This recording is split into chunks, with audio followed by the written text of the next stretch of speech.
بسم الله الرحمن الرحيم والسلام عليكم ورحمة الله وبركاته. فيديو جديد على قناة الكورة مع تريكا. فضلا وليس أمرا نعمل لايك وصلى على النبي عليه أفضل الصلاة والسلام.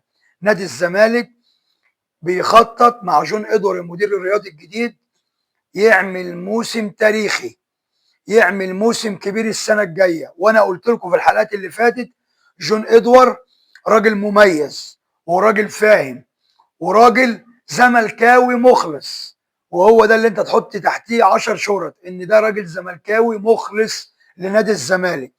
اللي الناس عايزه تعرفه بقى ان جون ادوار قال لهم في نادي الزمالك اول ما اتعين: انا معايا التيم بتاعي هشتغل لوحدي، انا معايا التيم بتاعي محدش يجي يقول لي احنا هنجيب لك فلان يشتغل معاك ولا لجنه تخطيط ولا لجنه مش عارف ايه. قال لهم انا معايا الناس بتاعتي اللي شغال بيها. جون ادوار زي ما انا قلت لكم قبل كده خلص محمد شريف بنسبه 90%. محمد شريف هيبقى لاعب في نادي الزمالك السنه الجايه. خش كمان على الباقي. جون ادوار بيخلص مع الاثنين بتوع فاركو، عمرو ناصر المهاجم والمدافع ياسين مرعي اللي هو كان بتاع نادي الزمالك ونادي الزمالك سابه ببلاش، واللي دخل معاه بقوه النادي الاهلي.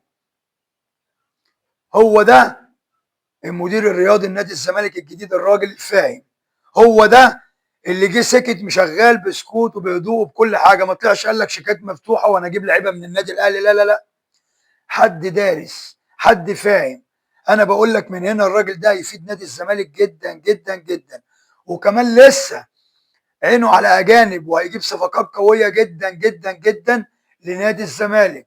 وكمان هو كمان دلوقتي قريب من اسامه فيصل عن اي فتره فاتت. اسامه فيصل اللي كان مرحب جدا بالنادي الاهلي، اسامه فيصل على اعتاب نادي الزمالك ورجوع نادي الزمالك تاني.